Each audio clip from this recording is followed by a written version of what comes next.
Então, bom dia a todas, a todos, todes.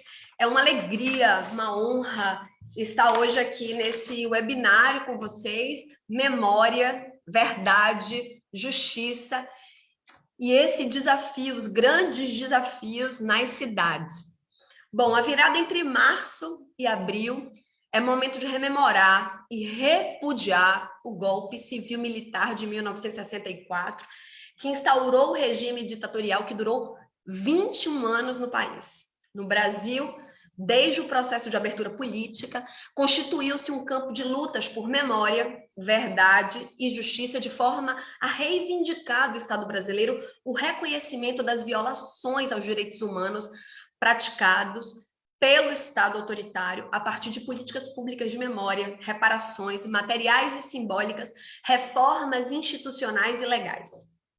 Nosso mandato, aqui hoje composto por muita gente em coletiva, acredita que quando não há uma revisão radical do passado da ditadura, quando não completamos a nossa justiça de transição, o entulho autoritário permanece nas leis, nas instituições, na naturalização da cultura da violência e permanece também nas dinâmicas sociais, nos espaços públicos e lugares de memória, nos projetos e na paisagem urbana das cidades brasileiras.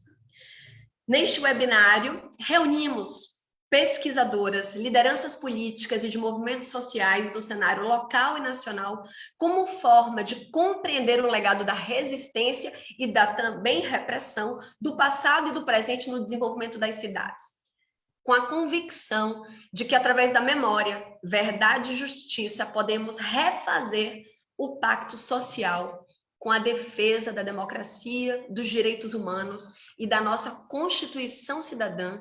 Acreditamos que este debate social proposto para o dia de hoje é o início desta construção coletiva para superar o que pesquisadores e juristas chamam de entulho autoritário em nossa sociedade e, consequentemente, nas cidades. Bom, para começar esse webinário, é com muita alegria, honra, assim, com muito orgulho que trazemos Paulo Vanucchi, cientista político, jornalista, consultor político e sindical, ministro dos Direitos Humanos do Brasil durante o governo do ex-presidente Lula, membro da Comissão Interamericana de Direitos Humanos. Paulo Vanucchi, muito obrigada por estar aqui conosco, com você. Maria, um grande orgulho, uma honra, uma gratidão poder participar aqui de uma mesa, e eu chego, então, de longe para alguns minutos na Bahia, e isso tem de ser feito com informalidade, com o espírito brasileiro e baiano, de um diálogo, uma conversa, e não um seminário, começando a te agradecer e dizer a honra de estar numa mesa com figuras muito queridas, algumas que eu não conheço ainda, como Denísio, Zé Eduardo, Ranayana, e figuras icônicas como Luiz Alberto, Paulo Ormindo e a minha querida amiga Raquel Ronick, também carinhosa orientadora da minha filha, que não por acaso se chama Luanda.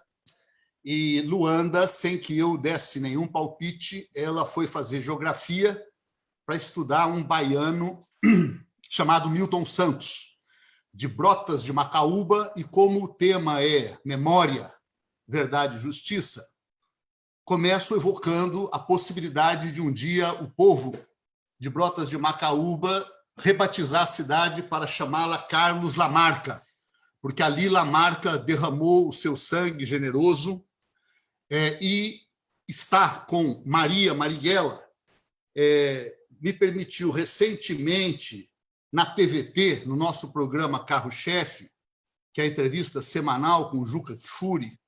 A TVT é coligada com a Educativa da Bahia, Flávio Gonçalves. A gente, hoje à noite mesmo, passamos em São Paulo o Giro Nordeste, que é um programa da Educativa da Bahia. A Educativa da Bahia também transmite alguns programas nossos, como esse do Juca Kfouri. E nós tivemos essa alegria, há de fazer o programa com Maria Marighella, e o card era vereadora Marighella, para dizer a constituinte Marighella, né, a parlamentar Marighella, aquele avô que teve, finalmente, restituído simbolicamente pelo Legislativo brasileiro o posto que nunca poderia ter sido cassado. Bom, o tema é um tema que se vincula profundamente ao Brasil do inominável. Eu não vou repetir o nome do presidente da República, porque hoje nós vivemos, e ontem eu participei de uma reunião na Comissão Interamericana de Direitos Humanos, onde eu fui membro durante 4 anos da comissão, e eu terminei a minha fala pedindo, sem nenhum constrangimento, sem nenhuma timidez, pedindo socorro.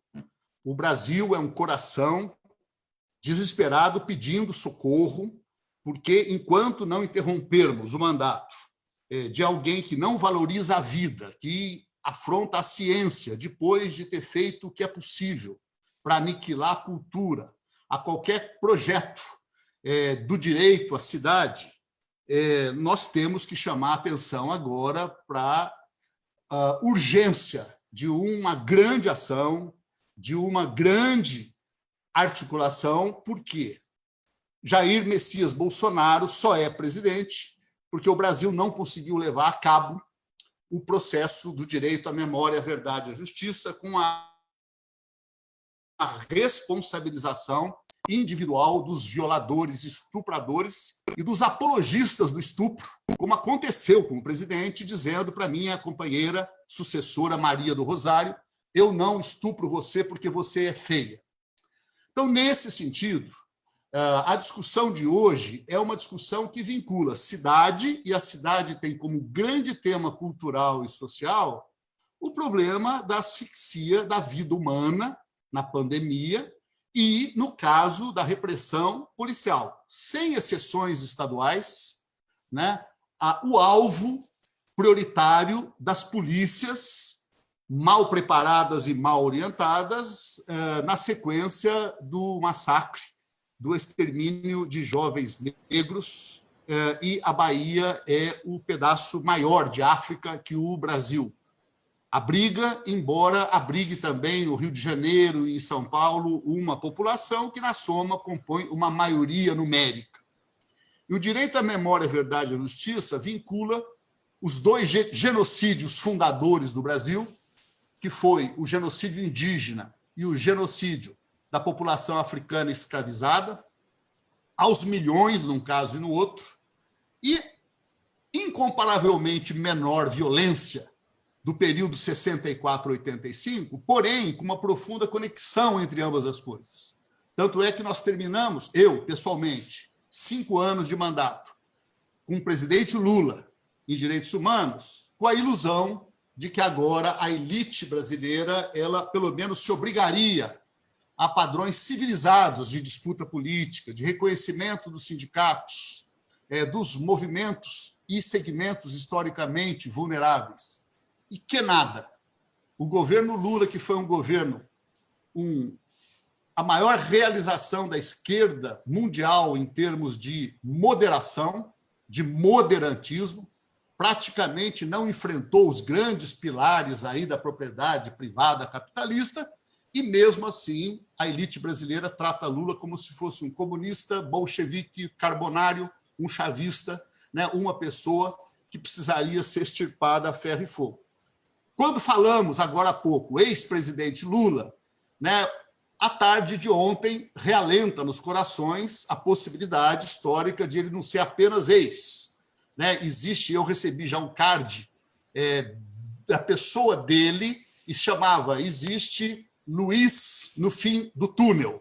Né? Quer dizer, então, a criação da palavra Luiz com luz, que nos tira de novo da esperança, da situação de depressão, desalento, desesperança, e resgata a perspectiva de futuro.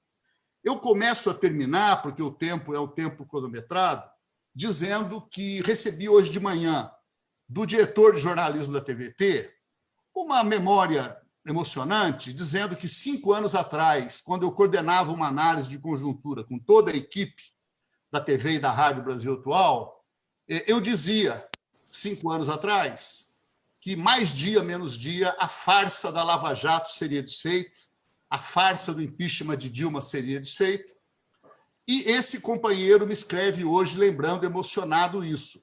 Eu ainda não respondi a ele, mas pensei com os meus botões. Quando eu disse isso 5 anos atrás, eu disse o óbvio. Assim, não há como alguém massacrar a verdade, soterrar a verdade, mentir e se impor. Quer dizer, sem isso, sem essa capacidade incontornável da verdade se retomar, não é que não haveria luta pelo socialismo, pela democracia e pelos direitos humanos. Não haveria civilização humana. Se o mundo se regisse pelos preceitos da família Bolsonaro, não haveria possibilidade da vida em civilização. Respeitar as diversidades.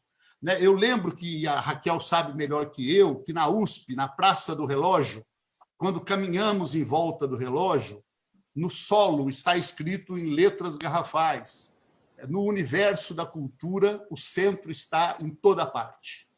E eu termino dizendo que nessa busca de direito à memória e à verdade, pessoalmente, a Maria Marighella, os arquitetos aqui reunidos, sabem que a Bahia ela terá uma importância monumental no resgate dos elementos mais fundamentais do genocídio escravocrata brasileiro, do genocídio indígena. Ainda hoje eu estava escalando para a TVT uma entrevista com uma jovem Pataxó, quer dizer, o povo indígena que estava ali na região onde os portugueses chegaram e em 500 anos não tiveram ainda o mínimo de dignidade respeitado. E dizer também que os desafios da memória e da cultura em Salvador é a gente finalmente desarquivar os projetos existentes do Memorial Carlos Marighella, que já me levou a falar com Lula, falar com o governador Jacques Wagner, com várias figuras, o trabalho aí de um arquiteto de São Paulo, Marcelo Ferraz, já tentando discutir essa perspectiva, e espero que em algum momento eu seja acionado pela Maria para dar novos passos para poder, eu não sei se é aquele imóvel na Baixa do Sapateiro, mas realmente é um lugar de memória sem o qual, termino, não complementaremos aquilo que aconteceu em 79. Em 79, exatamente o ano da anistia polêmica, porque foi uma anistia que alegadamente perdoou torturadores, o que é um erro jurídico e técnico, é uma interpretação errada do Supremo Tribunal Federal do Brasil, que tem de ser revista. Aquela lei não está protegendo torturadores, a tortura não é crime conexo, ela não é crime político. E naquele ano de 79, a anistia, de qualquer modo, trouxe de volta figuras históricas como Brizola, Arraes, Betinho, Paulo Freire, João Amazonas, Luiz Carlos Prestes, figuras que vieram para impulsionar a democracia. E conseguimos fazer, no IAB, em São Paulo, um ato onde começou o traslado dos restos mortais das cinzas de Marighella para a Bahia, e de lá houve o transporte até Salvador, onde ele foi acolhido por um importante calor humano.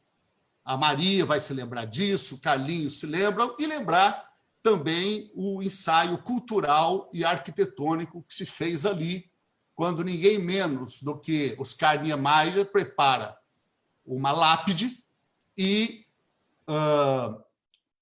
ninguém menos do que o grande símbolo da literatura brasileira escreve Retiro da Maldição e do Silêncio, e aqui escrevo o teu nome de baiano, Jorge Amado.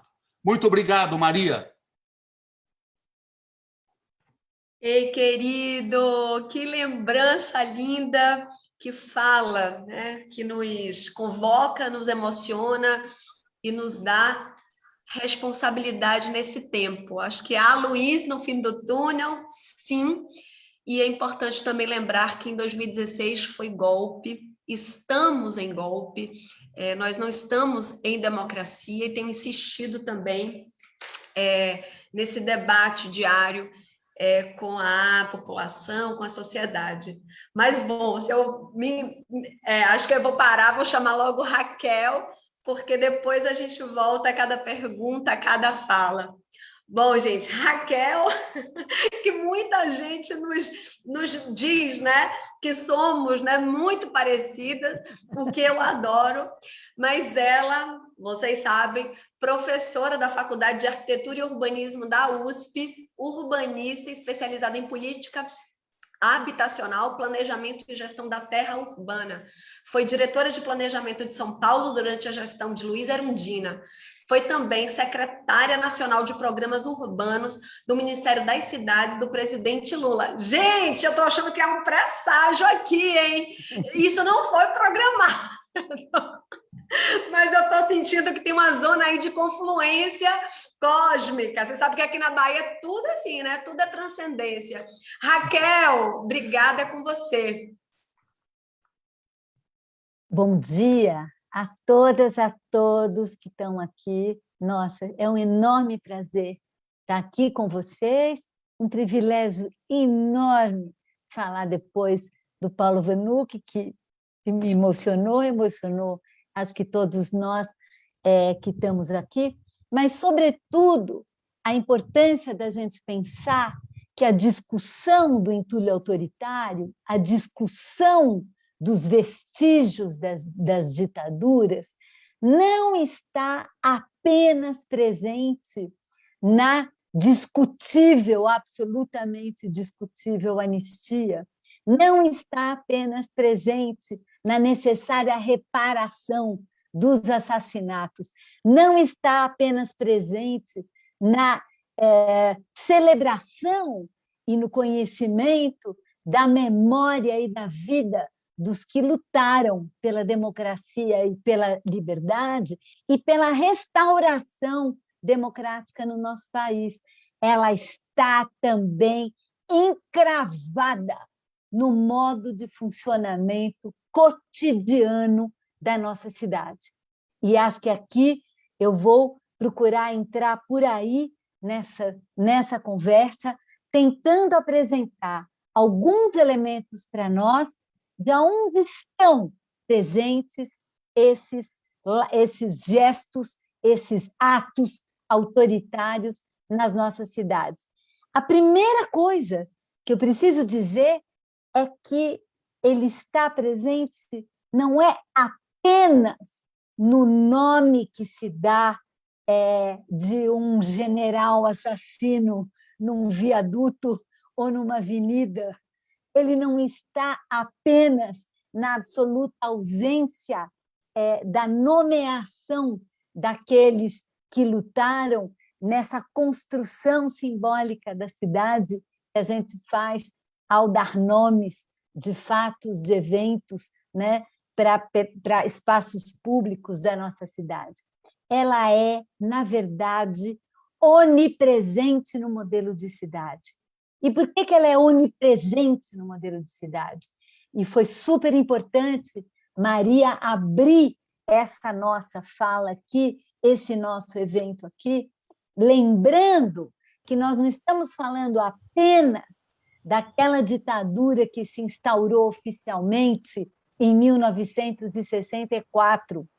Nós estamos falando da forma autoritária de construir cidade e território, que na sua origem, na sua constituição mesmo, é racista, absolutamente racista, patriarcal e concentradora do ponto de vista econômico. Eu acho importante a gente entender a natureza desse modelo de cidade que, historicamente, relegou os pretos, as pretas, os pobres, numa posição na cidade que é uma posição, no mínimo, de ambiguidade, no sentido do não, das duas coisas, o não reconhecimento da existência desses territórios negros e populares, o não reconhecimento, como se eles não existissem,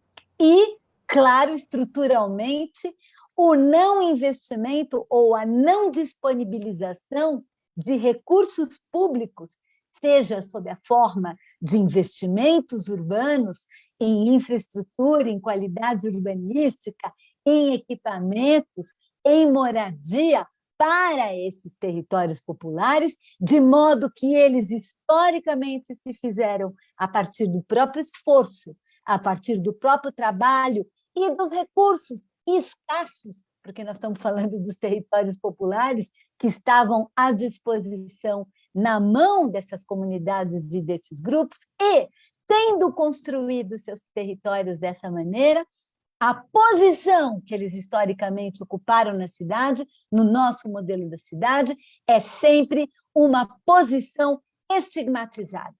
Então, da mesma forma que na passagem da escravidão e no período pós-abolição são os cortiços e os territórios negros que vão receber esse estigma, ele também está presente nas nossas favelas, nas nossas invasões, nas nossas ocupações, enfim, na forma como esses bairros se inserem na cidade. E essa ambiguidade, no sentido de não reconhecer a existência, ao mesmo tempo transacionar com esses bairros apoios políticos em troca de pequenos investimentos, sem jamais inseri-los na construção de um modelo da cidade, que permite, que delimita também as fronteiras atuais do genocídio. Vou me explicar rapidamente.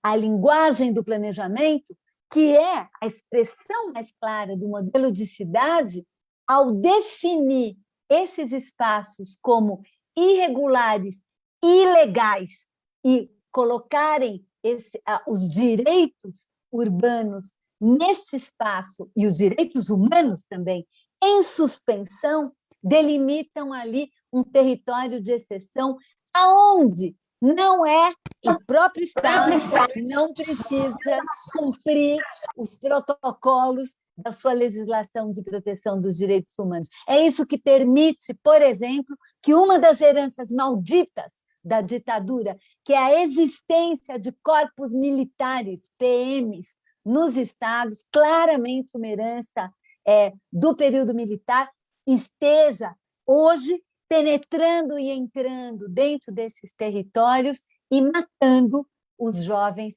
as jovens, sobretudo os jovens negros, as jovens negras. Eu acho que isso é muito importante a gente entender, porque nós temos que também entender que esse modelo de cidade, ele também está baseado no autoritarismo do processo de decisão sobre a cidade. Quem desenha a cidade? Quem desenha o modelo de cidade? Quem define como é o planejamento? Quem traça os perímetros do que é legal, do que é ilegal? Quem traça os perímetros do território normal e nomeia outro território como subnormal e, portanto, excepcional? É justamente a linguagem e o modelo do plano, que essa também é uma outra herança da ditadura, muito claramente. Toda a linguagem, todo o modo de operação do planejamento urbano é muito estruturado da tradição, vem muito da tradição tecnocrática e autoritária do período militar. E das interlocuções em que esta linguagem foi construída, basicamente, interlocução com as grandes empreiteiras e com o setor de incorporação imobiliária e produção imobiliária. É isso que define o destino da nossa cidade. Eu quero terminar aqui a minha fala para que a gente possa ouvir aqui os nossos companheiros que estão presentes também nessa mesa, simplesmente levantando, que eu não posso terminar essa fala sem dizer: esses mesmos territórios são espaços de resistência, são espaços de construção de existência que, inclusive, nesse momento tão difícil de pandemia, de crise sanitária, de crise política, de crise econômica, de desalento, de absoluta falta de políticas públicas que consigam dar um mínimo de rede de proteção né, para as pessoas nesse momento. É nesses territórios também que as redes de solidariedade, de construção do cotidiano estão agindo nesse momento, e tão presentes, e tão fortes, atravessadas por uma história político-cultural, racial, de resistência na nossa cidade e no nosso país. Por isso, eu queria complementar a fala do Paulo, quando lembra para a gente que temos Luiz no fim do túnel, temos mais do que Luiz no fim do túnel. Temos uma história enorme de resistências e existências, temos uma história e um movimento muito forte e muito novo no nosso país, que eu identifico com a luta antirracial e tudo isso, a luta feminista, enfim, as pautas que estão sendo colocadas neste momento na agenda, justamente por esses territórios. E acho que é isso, e é nisso que é muito importante a gente pensar, ao pensar numa possível reconstrução político-territorial do país, que é o que vamos ter que fazer nos próximos anos. Obrigada, gente.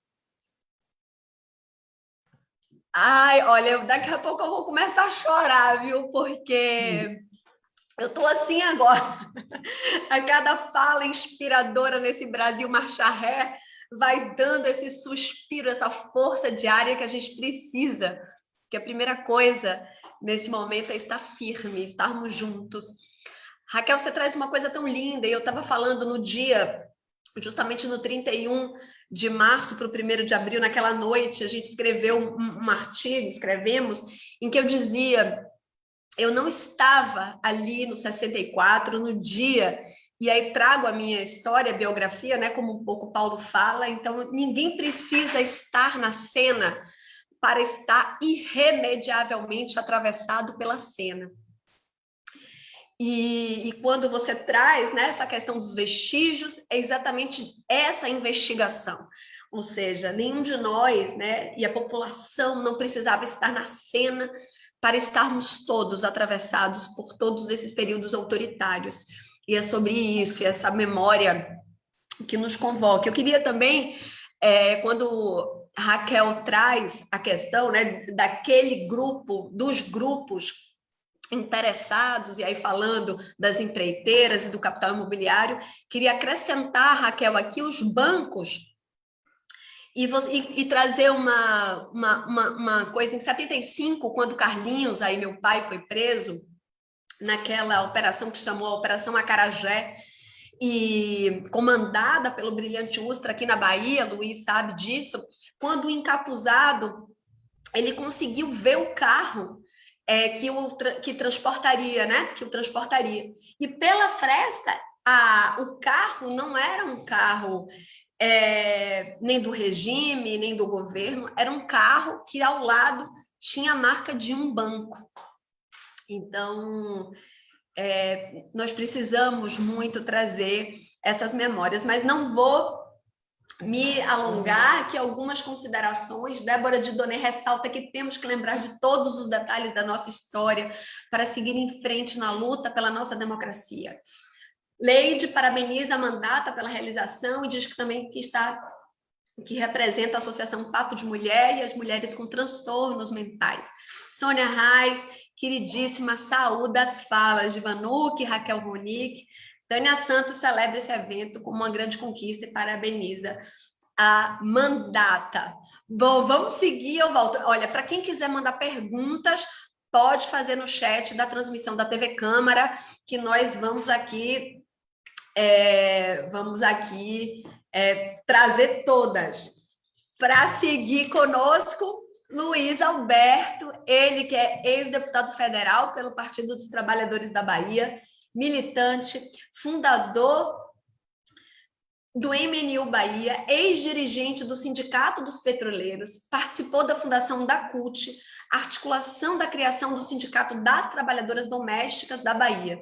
Foi membro honorário do Parlamento Africano e criou e coordenou a Frente Parlamentar Negra no Congresso Nacional. Participou do movimento Pró-PT até a sua fundação. Luiz, é com você. Ô, Maria, obrigado. Quero saudar você inicialmente e dizer que como faz a diferença ter uma mulher negra com a mandata. Isso é muito importante para a nossa luta. Quero saudar aqui Maria Helena, está observando Denise. Quero saudar Raquel, o nosso companheiro Paulo Vanu, que há muito tempo que a gente não se via. Saudar aí Paulo Nino e todos os companheiros que estão aí participando desse evento. Maria, eu confesso a você que eu comecei a escrever um pouco quando eu fui convidado para participar desse webinário. Comecei a botar no papel alguma coisa, mas eu parei, porque ia virar um livro. E eu não tenho tempo para fazer um livro, então eu desisti. Eu vou fazer uma abordagem, basicamente, do impacto que eu vivenciei naquele período da ditadura nos setores populares. Porque é comum a gente analisar a ditadura numa perspectiva do enfrentamento dos grupos de esquerda armada, da classe média branca majoritariamente, mas o impacto nos setores populares, que no caso de Salvador teve, claro que várias, principalmente das capitais, né, onde as prefeituras, os prefeitos eram nomeados pela ditadura, a verdadeira intervenção política, e os impactos disso na vida, no cotidiano das pessoas, pobres, negras, né? E aqui, no caso de Salvador, o período que ACM Neto, naquele período, foi designado como uma política de reordenamento urbano de Salvador. Essa política foi quando surgiram aquelas intervenções das avenidas de Vale, da Paralela, centro administrativo, essas mega construções, né, que, na verdade, foi um momento que houve o maior deslocamento humano forçado na cidade. Aqui nós temos assim, muitas referências sobre isso, né? Eu cito aqui o caso do Marotinho, que foi um período que a gente acompanhou de perto, aquela ocupação, a desocupação e a ocupação, né? Que foi removido de um lugar chamado Marotinho e mandado para um lugar chamado Novo Marotinho, né? O Calabar, que é um quilombo encravado no centro da cidade, cercado por uma classe média que o grande objetivo, na época, era remover aquela população incômoda de pessoas negras que vivia naquele território que a classe média achava que pertencia a ela, né?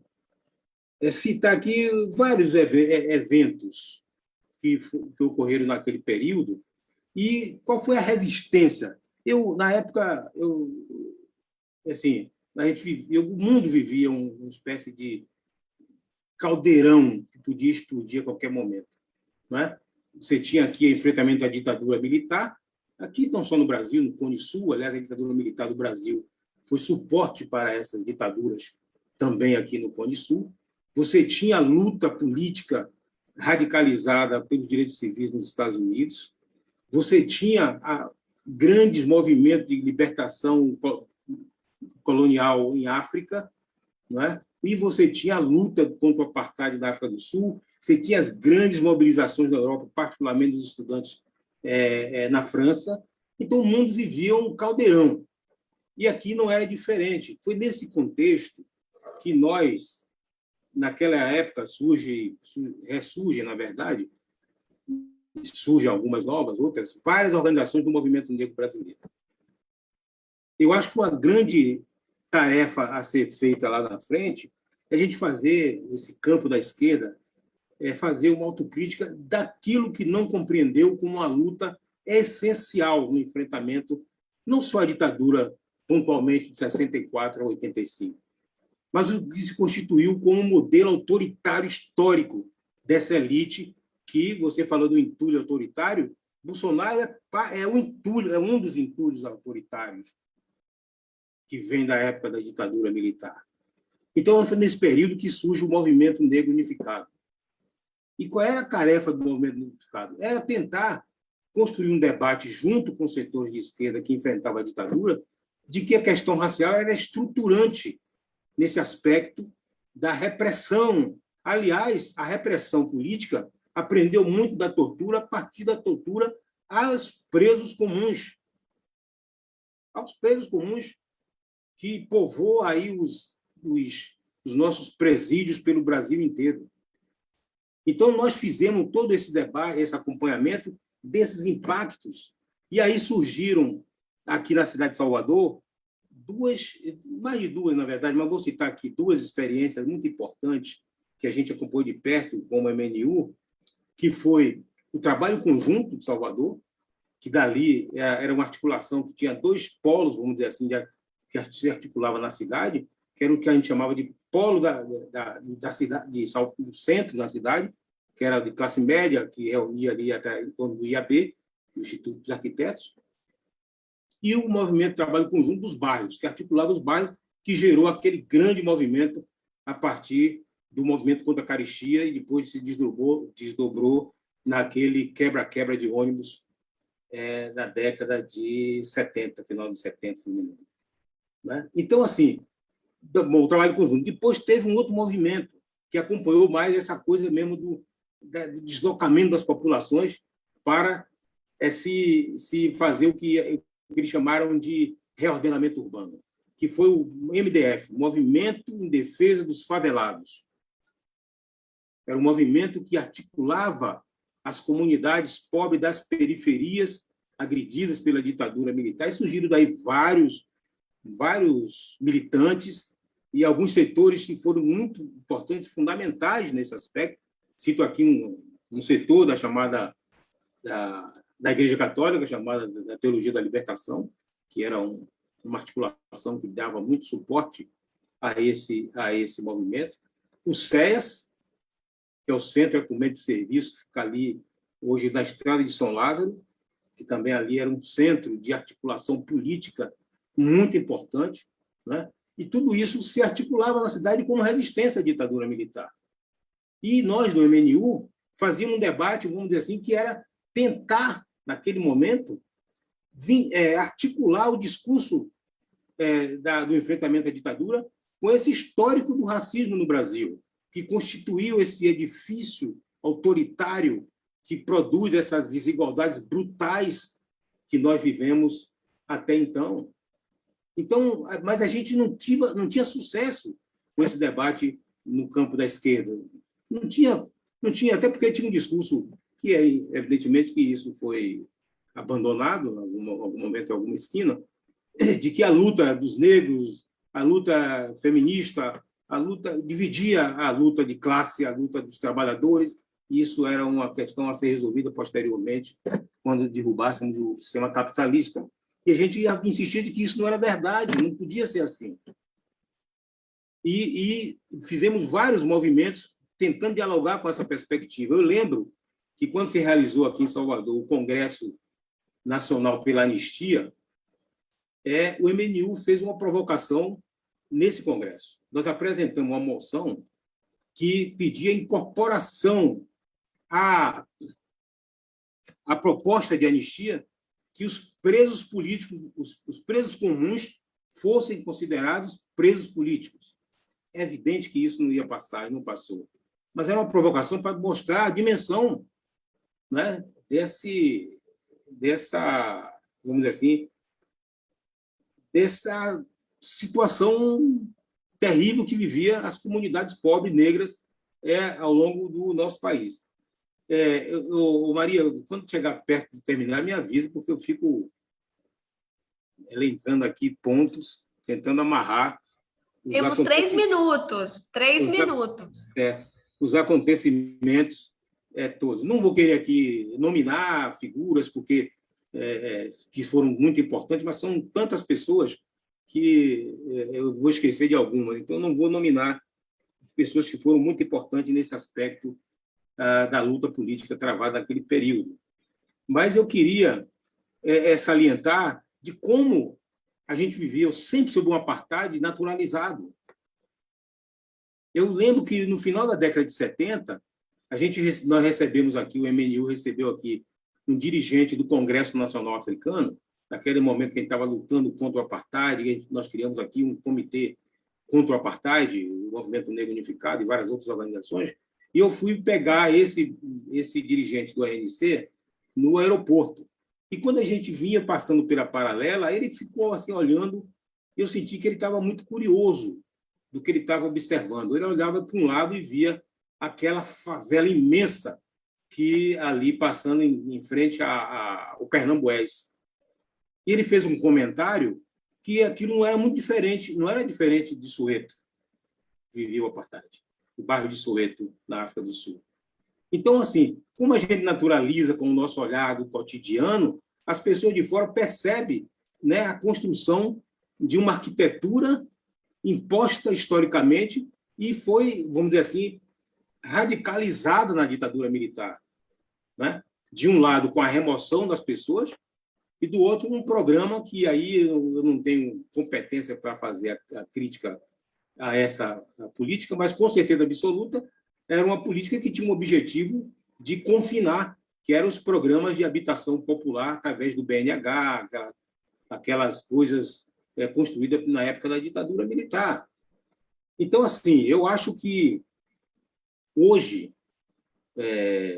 olhando pelo retrovisor, vamos dizer assim, e ao mesmo tempo olhando para frente, o movimento negro unificado teve um papel central naquilo que ele queria denunciar do aspecto não só pontualmente da ditadura militar, mas do conjunto da ditadura brasileira. Quando a gente não impediu a comemoração do centenário da abolição, que a elite queria comemorar como um feito histórico importante para a sua própria construção. E nós fizemos vários eventos vamos assim, contrastando com essa narrativa da abolição da escravidão como um legado positivo, né? Como um legado positivo. A outra foi em 2000, quando a elite tentou comemorar os 500 anos do descobrimento do Brasil, na mesma perspectiva de comemorar o feito que constrói essa elite que, como Paulo Vanucci aí falou, essa elite não tem como combinar o jogo com ela, não tem jeito. Ela não aceita. Ela não aceita. E nós fizemos um outro discurso, Brasil, outros 500. Juntamos movimento negro, movimento indígena, sem terra, e enfrentamos lá em Porto Seguro, naquele momento, que foi a maior, vamos dizer assim, a maior exposição de repressão que eu vi na minha vida.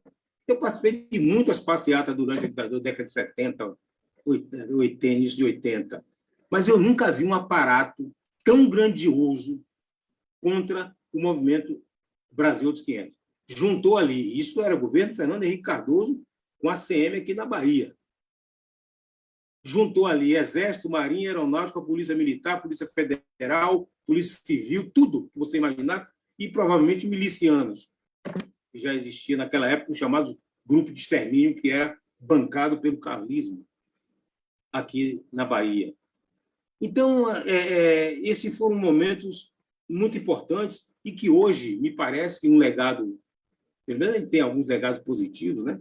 Isso que foi dito aí ontem foi aquela batalha no Supremo Tribunal Federal, né? Que a gente conseguiu essa batalha ter um Luiz, eu também vou atrás dele lá, um Luiz no fim do túnel, né?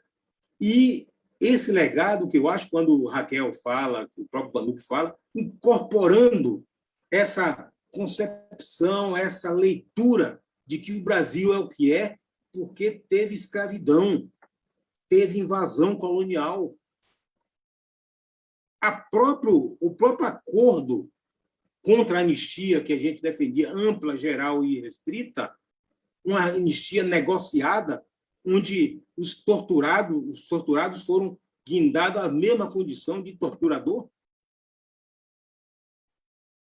Nem aquilo que foi feito na África do Sul a gente conseguiu fazer.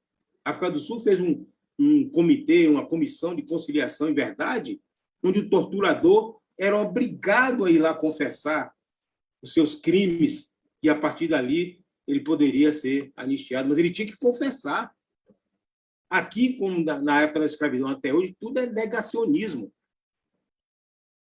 Eles conseguem dizer que não houve escravidão, eles conseguem dizer que não há racismo, eles conseguem dizer que não houve ditadura militar. Essa é uma construção histórica dessa elite. E, para encerrar, eu queria ir aproveitando essa conjuntura que deu uma mudança assim, muito grande de ontem da noite para cá. Eu acompanhei Lula várias vezes nas visitas que ele fez ao continente africano. E eu ficava sempre pensando, porque ninguém nunca falou isso, Lula nunca expôs isso, mas eu disse, Lula é um cara negro, ou aquilo que comumente se chama afrodescendente. Numa reunião que nós fizemos em 1994, Lula foi candidato e a gente apoiava aqui o candidato a governador Jutaí Magalhães, de triste memória, lá no Olodum. Aí estava reunindo lá todo mundo, de Pires, Lula.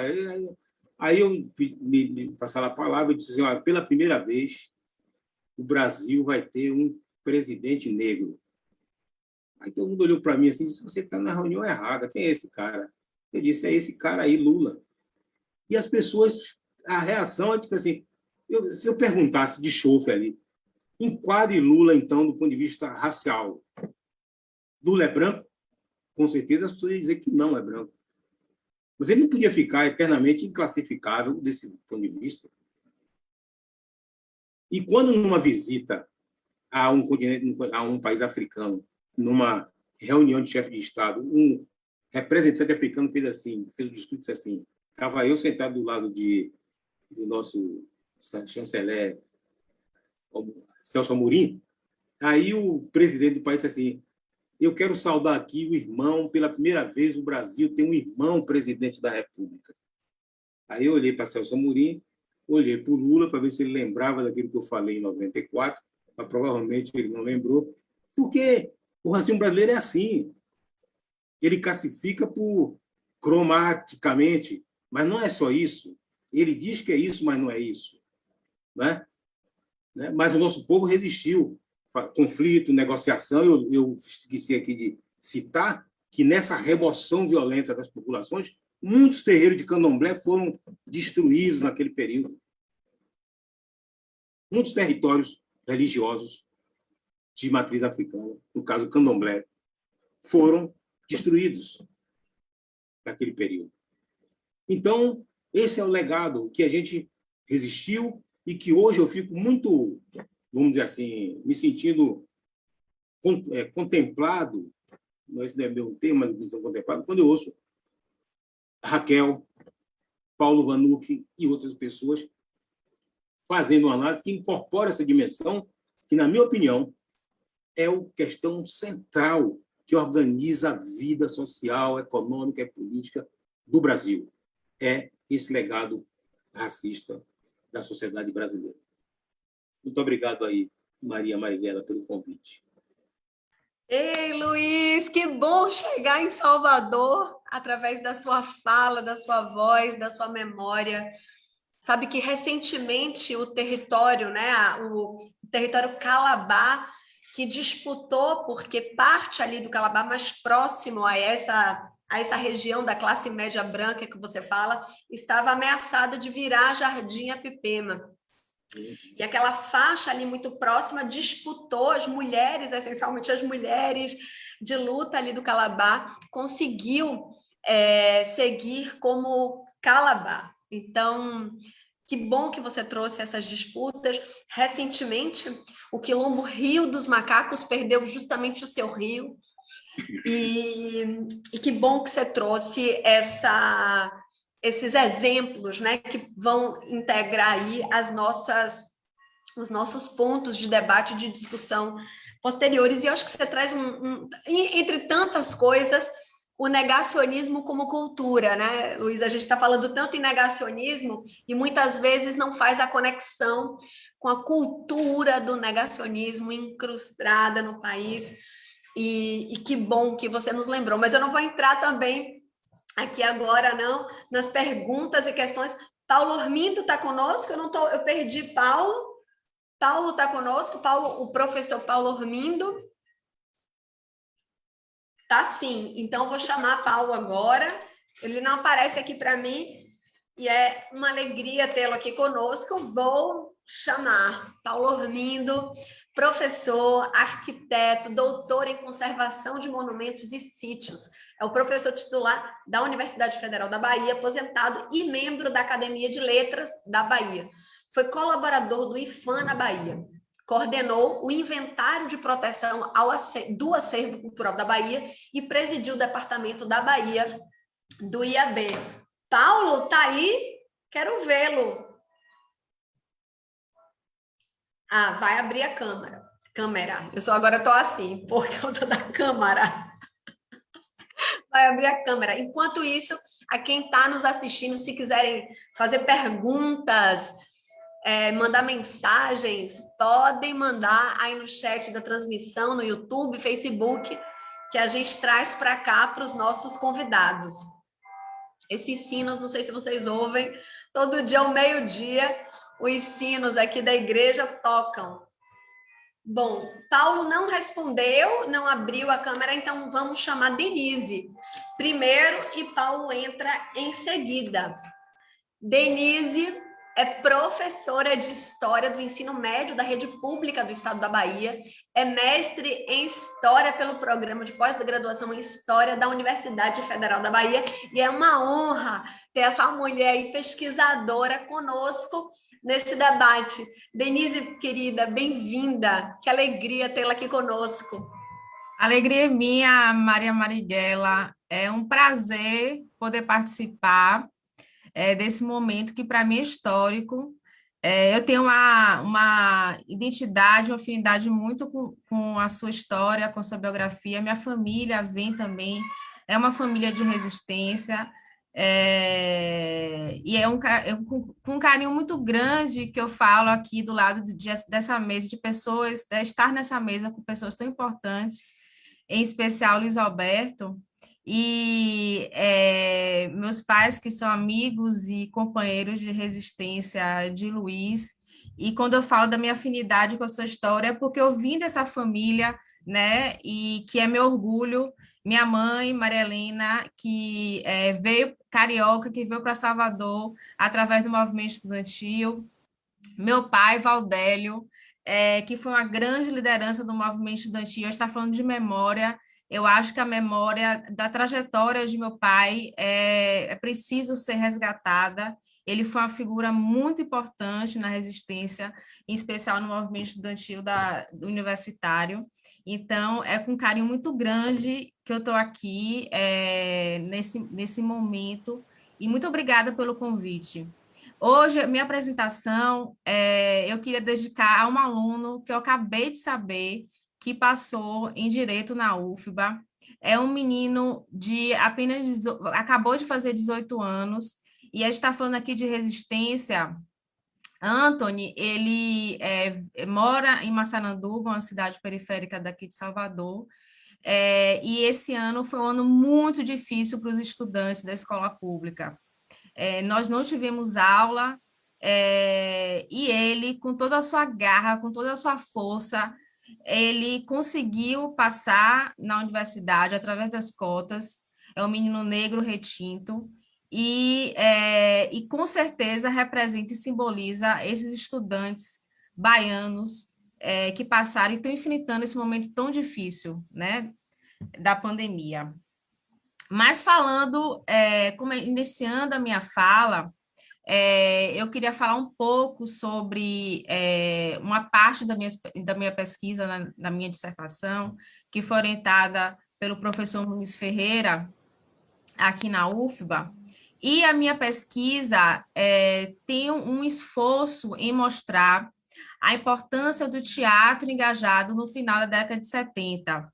Então, esse período, ele encontra muito com a fala de Luiz, porque justamente, né, no final da década de 70, em que surge aí o movimento negro, né, e que não surge mais, né, entra na cena política daqui da Bahia e do Brasil. E nesse momento é um momento que eu também estudo os grupos culturais engajados, em especial o Teatro Livre da Bahia, que era um grupo de teatro que tinha sensibilidade à cultura popular, o teatro de cordel e a experiência do teatro de rua. Então, esse grupo que atuava no Teatro Vila Velha, que é um teatro muito importante na cidade de Salvador, e que tinha figuras nesse momento, no final da década de 60, 70, como João Augusto, Bem-vindo Siqueira, que até hoje é uma grande figura, não só da arte, mas da crítica política no Brasil. E graças a um acervo belíssimo que o Teatro Vila Velha tem até hoje, eu pude iniciar minha pesquisa e fazer essa dissertação, que tem esse olhar da arte como instrumento da política.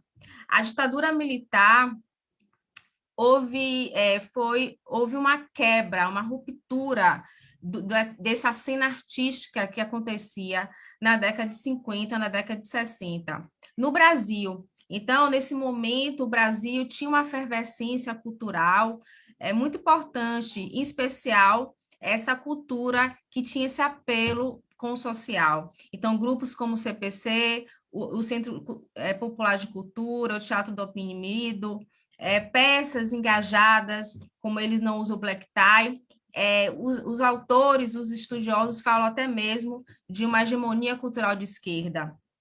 Então, esse momento, antes do golpe, foi um momento muito marcante para a cena artística brasileira. E aqui em Salvador, essa cena, ela também existia. E a ditadura foi essa quebra, foi essa ruptura desse momento tão importante, não só politicamente para o Brasil, mas também na arte. Aqui, com o reitor Edgar Santos, que foi o reitor da Universidade Federal da Bahia, ele iniciou e abriu algumas escolas e contribuiu, né, através da universidade, para um movimento cultural muito importante. Então, com Edgar Santos, foi criada a Escola de Arte, a Escola de Dança, a Escola de Música e a Escola de Teatro. E é justamente a partir da Escola de Teatro que o Teatro Livre da Bahia cria o Teatro Vila Velha. Então, esse momento tão bonito e tão efervescente da cultura brasileira e baiana foi rompida drasticamente com o golpe militar. Esse processo, ele vem acompanhado obviamente, de uma resistência. E se fala muito, a mesa que já falou muito, né, da importância do movimento negro, da importância do movimento estudantil, e a gente tem na memória sobre a ditadura militar, a ação dos grupos guerrilheiros, a ação dos partidos de esquerda, que estavam na clandestinidade nesse momento, do próprio movimento estudantil, mas o meu esforço é mostrar que a arte também viveu e contribuiu para essa resistência, não somente contra a censura, né? Não somente contra a censura, mas essa resistência de se combate na luta contra o golpe militar, contra esse momento em que os militares estiveram no poder. Porque muitos artistas, não só na década de 60, mas também na década de 70, que já é um outro contexto, eles, através da sua arte, contribuíram para poder romper com esse momento, ou tentar romper com esse período tão nefasto que foi a ditadura. E os lugares de resistência, como a gente pode dizer aqui na cidade de Salvador, além do Teatro Vila Velha, que eu já citei, o Teatro Gamboa, alguns bares e restaurantes aqui no centro da cidade, o próprio passeio público, que era onde ficava localizado o Teatro Vila Velha. Não podemos esquecer também do ICBA, né, o Instituto Cultural Brasil-Alemanha, o Museu de Arte Moderna, a própria reitoria da UFBA, o próprio espaço da universidade, são lugares que foram citados pelos meus entrevistados durante a minha pesquisa como lugares em que essa juventude, em que esses sujeitos que estavam na frente da resistência circulavam na cidade de Salvador. E eu digo que foi um duplo movimento, né? Foi uma espécie de rede. Não só esses artistas, eles abriam seus espaços, abriam o Teatro do Gamboa, abria o Teatro Vila Velha, abria o Iquiba, para que esses sujeitos do movimento estudantil, para esses sujeitos dos movimentos sociais, que estavam em voga de novo na cena no final da década de 70, como existia o inverso, né? Esses artistas que iam lá participar de manifestações. Luiz Alberto falou do movimento do Marotinho, do bairro do Marotinho. O grupo Teatro Livre da Bahia, que é esse grupo que eu estudei, ele foi convidado pelos moradores do Novo Marotinho para um almoço. O Teatro Vila Velha, com seu teatro de rua, ia nas cidades periféricas, foram nos alagados, né, participar do movimento que acontecia lá. Então, havia essa rede, tanto dos artistas nas lutas dos movimentos sociais, quanto setores dos movimentos sociais, em especial do movimento estudantil, que tinham esses espaços artísticos como lugar para fazer suas reuniões, para poder fazer as suas preparações para algum tipo de ato, e além também o público dessas peças, o público desses eventos artísticos, em sua maioria, ou em grande parte, eram esses jovens que estavam ali à frente da resistência. Eu acho que o meu tempo está correndo um pouco, eu vou tentar mostrar para vocês algumas imagens que eu acredito que sejam... eu não estou conseguindo... uma pena, eu não consigo compartilhar as imagens aqui, não estou conseguindo.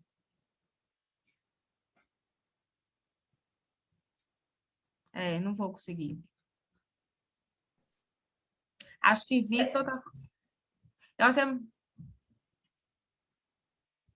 Bom, se a gente tiver dificuldade, Denise, depois a gente provavelmente deve transformar esse material em algum vídeo, a gente pode inserir as imagens para depois guardar, né, como documento, material orientador e norteador.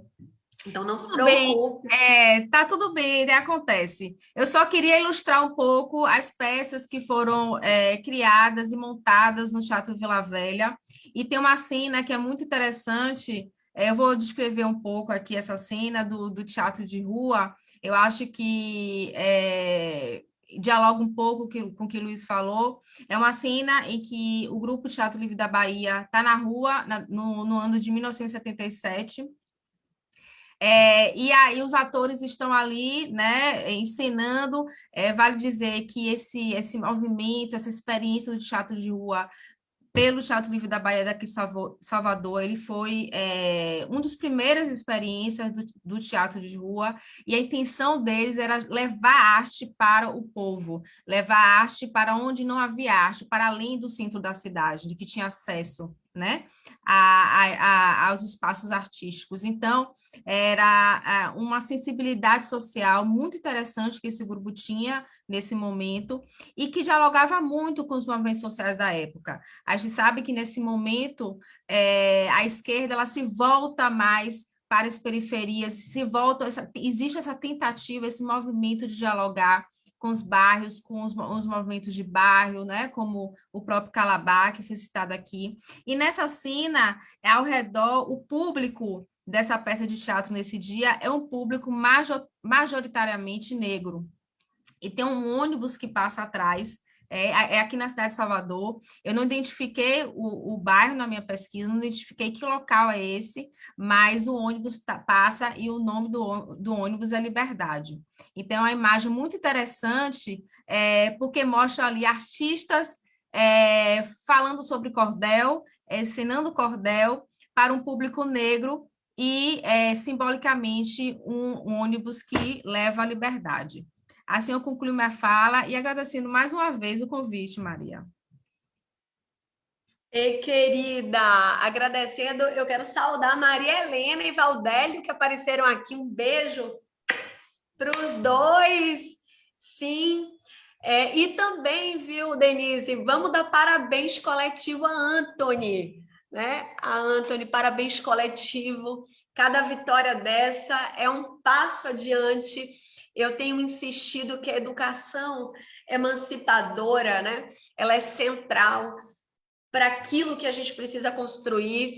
Sem dúvida, é o maior ativo de democracia que a gente precisa investir esforços. E uma alegria saber aí hoje de Anthony, e acho que a gente precisa fazer nesse contexto da série, da websérie, um debate radical sobre educação, sobretudo nesse contexto em que a gente fica o tempo inteiro ameaçados, né, pela presença da militarização nas escolas como uma saída.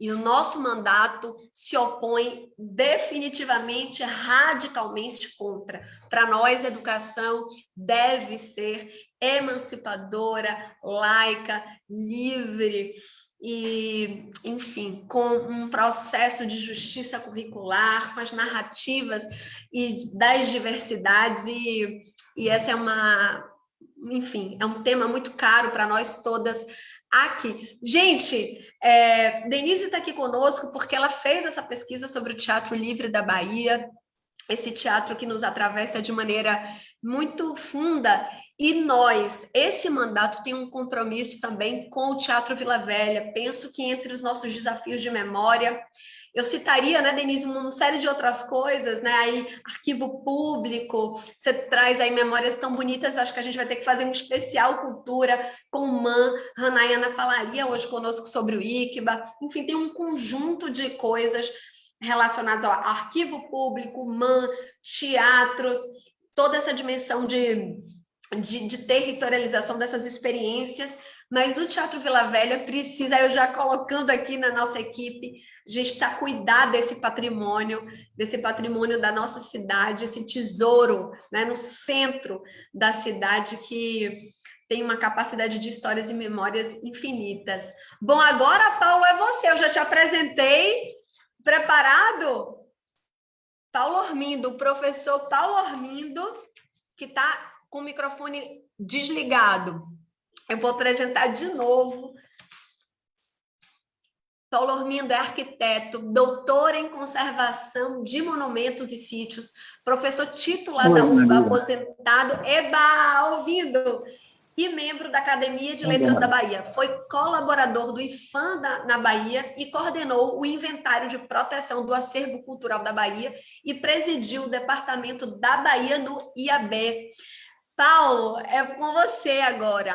Paulo Ormindo. Bom, tá bom. Eu peço desculpa pelo seguinte, o meu computador trancou ontem à noite e eu estou através do celular. Eu não tenho muita familiaridade. Horas eu via vocês, mas não entrava imagem, assim por diante. Bom, eu quero, primeiro, agradecer o seu convite, parabenizar por essa iniciativa de discutir a cidade de Salvador nesses 3 itens que você numerou, da memória, da justiça e o que mais? A memória, justiça e verdade. Ok? Quero parabenizar, quero saudar a todos os participantes disso e os que estão nos ouvindo e falar um pouco de Salvador na visão minha como arquiteto, urbanista e agora também jornalista, né? Porque tem uma coluna quinzenal onde eu discuto muitas questões da política urbana em Salvador. Quero, em particular, mandar uma mensagem para a Raquel Monique, que era muito amiga de minha irmã, Maria Brandão, que infelizmente não está podendo conversar sobre isso, e Adivaldo Brito, que foi prefeito de Salvador e que é também meu parceiro lá na Academia de Letras da Bahia. Bom, eu quero chamar a atenção que na Bahia a ditadura não teve apenas 21 anos de duração, teve 40 anos de duração na Bahia. Porque o grupo de Antônio Carlos Magalhães conseguiu manter esse autoritarismo durante 40 anos na Bahia, com pequenos momentos de abertura política, como foi o caso do período do professor Roberto Santos e também o período de Valdir Pires, que foi um mandato interrompido, muito breve, mas, de qualquer modo, de abertura política e tudo mais. Grandes males, eu não diria que todos, mas que as grandes males que a cidade de Salvador vive hoje decorre desse período de autoritarismo do grupo que controlou a política baiana durante 40 anos, não é? A primeira questão foi a perda de autonomia dos municípios brasileiros, ou das capitais mais particulares, de todo o Brasil, com aquele decreto da ditadura de indicação dos prefeitos pelos governadores, que, na verdade, eram também indicados pelos militares, de tal modo que não existia, para ser justo, não existia uma tradição de participação, digamos, popular ou mais democrática, mais amplamente, na questão da gestão da cidade. Mas havia um mínimo de racionalidade, de coerência nas ações que eram implementadas. Nós tínhamos o CEPLAN na Bahia, uma série de coisas, de outros organismos desse tipo, a Conder e tudo mais, e que, de repente, isso tudo foi desmontado completamente para uma gestão de tipo autocrática, sem consultar nem mesmo técnicos, nem coisa nenhuma. Era simplesmente, eu acho, é o melhor, vai ser dessa maneira, ou daquela coisa e tudo mais. Bom, no caso particular da Bahia, uma das questões mais graves que aconteceu na Bahia é que o Antônio Carlos cria um decreto-lei, não me lembro bem, em que ele permite que as pessoas pagando 5 anos de foro poderia se transformar proprietário daquela terra. Ora, o que é que significava isso? O município de Salvador era riquíssimo de terrenos públicos, porque quando a coroa expropriou aquele mandatário, na capitania hereditária de Salvador, deu à cidade de Salvador todo o território. Então, Salvador tinha terrenos aonde depois se formou Lauro de Freitas e uma série de outros municípios. Então, com isso, o grupo dele fez a fortuna, porque muitas vezes um proprietário de uma pequena fazenda ou mesmo de um terreno à margem da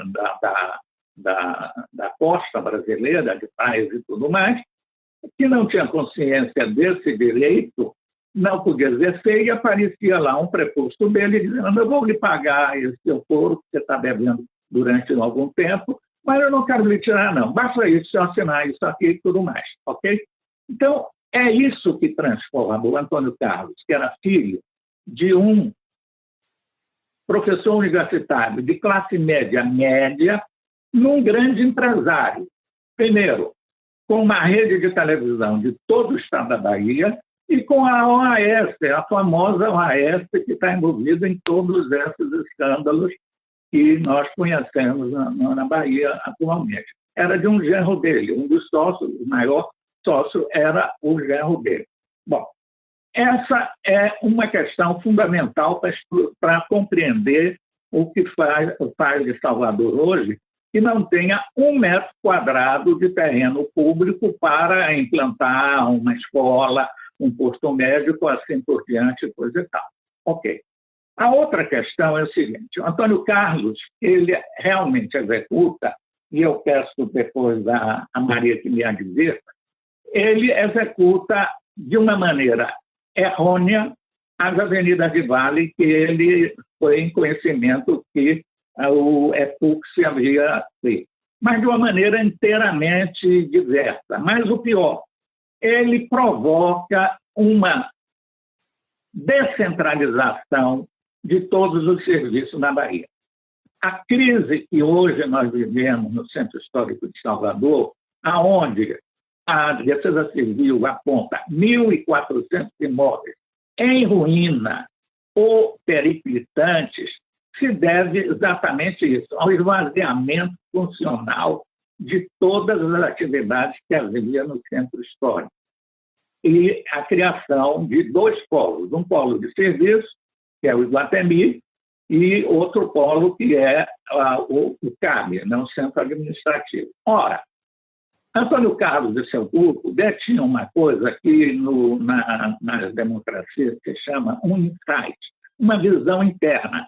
Antes dele decretar, eles, os amigos dele, compravam aqueles terrenos todos, que eram terrenos rurais e que não valiam muita coisa.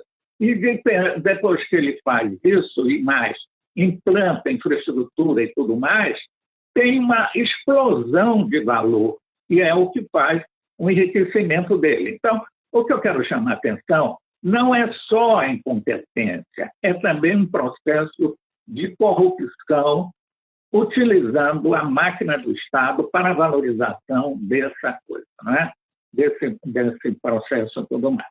Como eu disse, nós tivemos algumas janelas nesse período de mais democráticos, como foi o caso do Dr. Roberto Santos e de Valdir, que foi muito breve. No período de Roberto Santos, nós tivemos o Jorge Age como prefeito de Salvador e que fez o último tentativa de planejamento da cidade de Salvador, foi o Alceplan. Depois disso, não se fez mais nenhum projeto realmente urbanístico para a cidade de Salvador.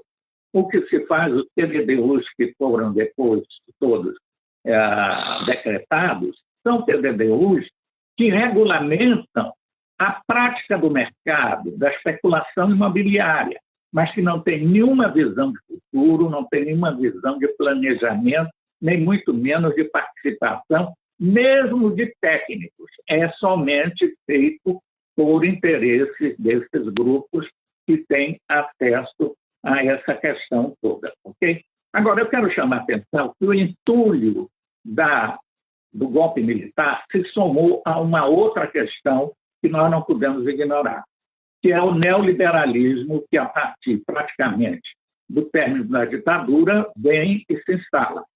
Esse neoliberalismo acaba com qualquer tentativa de planejamento territorial, urbano, o que faz.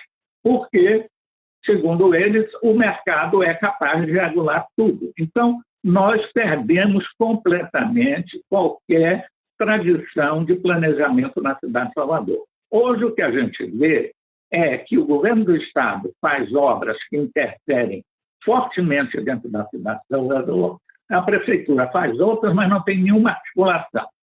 O governo do Estado quer fazer uma ponte que vai entrar no centro de Salvador, na área central de Salvador, com uma perspectiva de 140 mil veículos cruzando a cidade de Salvador para ir para o litoral norte e para os estados do Nordeste.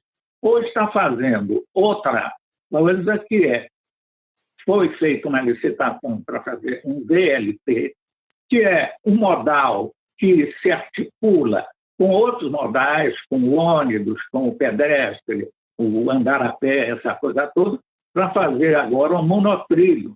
Uma empresa apresenta um monotrilho que não era pedido e ele continua a chamar isso de VLT, quando é uma coisa, um transporte aéreo que não tem nenhuma articulação com outra e que vai ter um impacto tremendo na cidade de Salvador. Já entendeu? Então, eu quero, somente terminando, chamar a atenção que nós temos que ter essa visão, que temos uma herança, sem dúvida, do golpe militar, e temos uma nova ordem internacional que o Brasil adotou a partir de Fernando Henrique, que é tremenda, que é esse neoliberalismo, que levou o quê? A um processo de desindustrialização de todo o Ocidente. Você vê a dependência mesmo da América do Norte de produtos farmacêuticos, de máscaras, de aventais, de respiradores e tudo mais, dos orientais, da China, de Singapura, disso e daquilo, já entendeu? Então, isso roubou trabalho para uma faixa enorme de nossa população. Nós estamos importando roupa, vestido, calça jeans, que podia dar trabalho à nossa população, simplesmente porque a especulação nas bolsas é mais vantajosa do que enfrentar um processo de industrialização ou manter o processo de industrialização. Eu fiz um artigo mostrando, alguns devem se recordar, o que nós tivemos de indústria e o que foi todo esse parque industrial todo destruído. A indústria na Bahia ou no Brasil começa praticamente com a agroindústria do açúcar, compreende? Que era já uma multinacional, com capitais flamengos, com distribuição por holandeses, com o transporte pelos portugueses, com mão de obra importada da África, com os escravos. Já é a primeira grande empresa capitalista multinacional. A colonização do Brasil se faz dentro dessa empresa do açúcar, né, da agroindústria do açúcar. Bom, eu já me excedi. Muito obrigado, Maria, e perdoe meu tempo.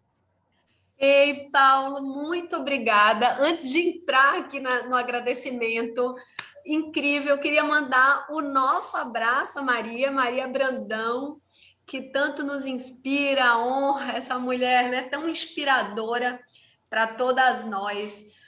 Paulo, você traz tantos pontos, né, muito importantes, e um ponto me toca. Você traz essa experiência que é importante que nós possamos reafirmar o tempo inteiro. O golpe militar no Brasil, ele é um golpe civil, empresarial, militar, em que famílias, grupos, né, conseguiram enriquecer, se locupletar dessa experiência política e capitalizar para si ou para o seu grupo. Essa experiência que você traz do carlismo, ela não acontece apenas na Bahia, nem em Salvador, e é muito importante esse seu reforço, lembrança de como isso se organizou nos territórios, nos estados e na cidade.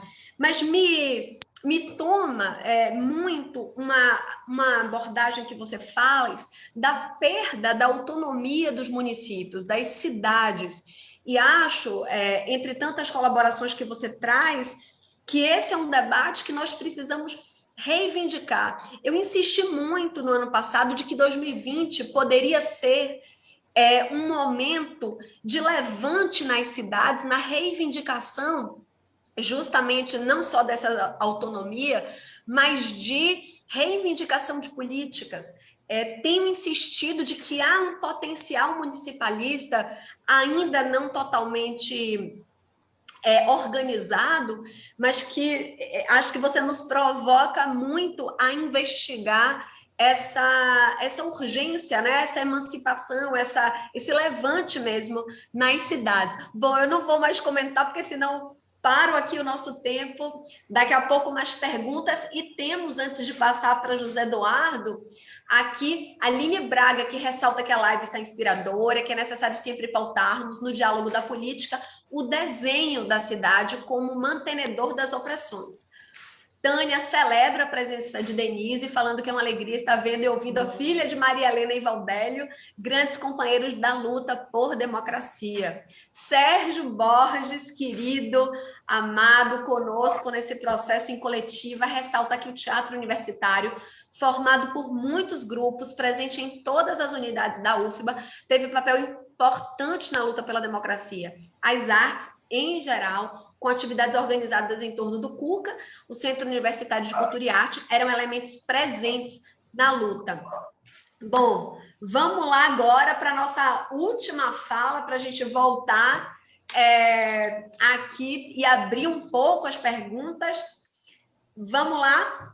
Dinho, José Eduardo Ferreira, querido, doutor em saúde pública pela UFBA, mestre em psicologia também pela UFBA e pedagogo, pesquisador, curador e responsável pelo inspirador acervo da Laje que reúne obras artísticas e históricas do subúrbio ferroviário de Salvador e de toda a cidade. Dinho, que bom finalizar esse conjunto de falas com você. Você sabe que você é pura inspiração. Um beijo, seja bem-vindo aqui conosco. Obrigado, Maria Marighella, obrigado. Olha, gente, é muito emocionante esse webinário, eu acho que é história.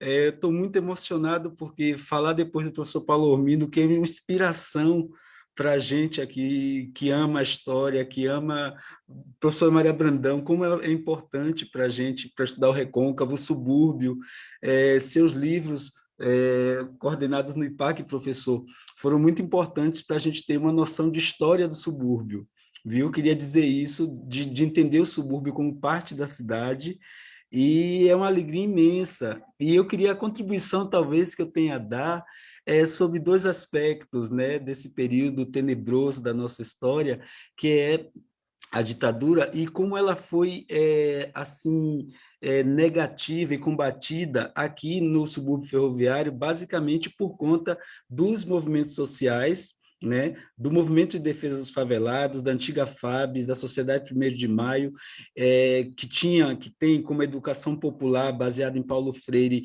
um de seus nortes, né, que foi muito importante. Então, morar nas palafitas e resistir através da arte foi muito importante para nós, ter dentro das palafitas organização comunitária, mobilização na prefeitura, a repressão do governo, né, nas nossas lutas por moradia, por saneamento básico, por direitos, por escolas, né? Então, o subúrbio sempre foi um polo de resistência, e a gente, nesse momento, tem feito um trabalho, graças a um edital do Ministério Público, de fazer uma hemeroteca com essa memória, né, procurando os recortes de jornais, trazendo à tona e incluindo os jovens da comunidade daqui de plataforma, para que tenham acesso a isso e trabalhar na catalogação, e o espanto deles é que existiu ditadura na periferia. Porque para eles mais jovens não existia, ou existia uma coisa muito distante. E trabalhar a memória do subúrbio tem sido parte desse enfrentamento, justamente porque a gente começa a ver os abusos que foram sofridos aqui nas ocupações de terra, desde a construção da avenida suburbana, a questão da exclusão, do surgimento das palafitas aqui na área, e de como a repressão ela foi forte, atacando, matando, reprimindo aqueles grandes terrenos que circundavam a suburbana, né? Lembro particularmente de um homem chamado Tarzan, que toda vez que se invadir uns terrenos que tinham aqui sem produção, e a repressão era muito forte, de derrubar os barracos, de bater, de prender as pessoas, né? De invadir escolas comunitárias. Isso a gente tem nos recortes de jornal. Então, e o Acervo da Laje está cuidando um pouco dessa memória da cidade e inserindo o subúrbio dentro dessas discussões, porque, assim, a repressão aqui foi muito forte, muito velada. E queria também chamar a atenção para o acervo da querida Romilda Noblar, né? Uma advogada maravilhosa, importante, graças à sua nora Terezinha Passos, uma parte desse acervo veio para aqui, para o acervo da Laje. E é muito importante entender a resistência dela durante a ditadura, de quantos presos políticos ela defendeu, e a gente está aqui com pastas sobre a Constituição brasileira, sobre os embates para a Constituição. Inclusive, achei esse projeto de constituinte dado a ela de presente pelo querido e saudoso Haroldo Lima. Quero fazer essa memória, Haroldo Lima, que muito fez pela nossa memória. Maria, achei isso lá no acervo, porque veio uma parte da biblioteca do professor, do doutor Haroldo Lima de Solange para cá. Então, é essa resistência que a gente vai fazer, né? É essa resistência, Acervo da Laje está na cidade, e é importante que essa memória se atualize para que a gente não deixe que os desmandos atuais desse governo apaguem de novo essas histórias. Então, é muito presente. O trabalho que a gente tem feito é justamente de catalogação desse material e depois divulgação, né? Vai estar nas redes, então todo mundo vai poder pesquisar de como foram os impactos da ditadura nas periferias e de como nós resistimos. Porque o importante, eu acho que é isso. Que estratégia de enfrentamento nós estamos fazendo? Então, eu acho que esse webinário ele já é uma resposta, né? Já é uma resposta, e de fazer também esses deslocamentos desses documentos, dessas falas, para mais pessoas, justamente porque a memória ela tem uma função muito de atualização e de não deixar repetir o que aconteceu aqui na Bahia. Então, muito obrigado, eu acho que é isso, uma alegria imensa, gente. Parabéns por essa mesa e parabéns, parabéns, parabéns. Eis é, você que é esse empreendedor aí de memória, que coisa bonita, né? Trazer toda essa dimensão de um sensível que está pela cidade. Raquel Ronick, no início de sua fala, falou muito dessa presença viva nos territórios, dessa promoção de políticas e articulações e redes comunitárias que têm segurado esse país, né? Que é o que verdadeiramente tem segurado, apesar de... E sabe que Ronilda foi a advogada do meu pai quando eu estava ali, ainda sem nascer, e ela está presente aí nas minhas primeiras memórias, porque foi, sim, advogada desses presos políticos, de inúmeros, incontáveis, mas desses que eu contei no início, presos políticos presos nessa operação, Acarajé, Haroldo Lima. Gente, é muita história, é muita coisa a ser feita. E o que nós dizemos a primeira coisa é saber, conhecer, lembrar, ouvir falar. A memória é um valor, é um direito, é uma riqueza. E o apagamento da história, da memória, fala àqueles que não querem reparti-la, porque sabem que isso é um tesouro, é um ouro. Não deixaremos. O nosso mandato, a nossa mandata, que é em coletiva, que é feita com muita gente, que deve ser feita com a cidade, entendendo a cidade em articulação com muitas cidades, com muitos territórios, que são espaços que devem se inaugurar como espaços de emancipação. E quem não sabe, né, o que quer, quem não sabe o que procura, não reconhece o que acha. Então, acho que o mais importante nessa sombra que nos assola é ligarmos todos à luz da democracia e, sem dúvida, a memória, a história, a cultura, a cidade, o território. É esse valor. Tenho insistido, né, de que quando a gente não conhece a cidade, o patrimônio, a gente não disputa, porque não sabemos que isso é uma riqueza. E essa também é uma tática do opressor.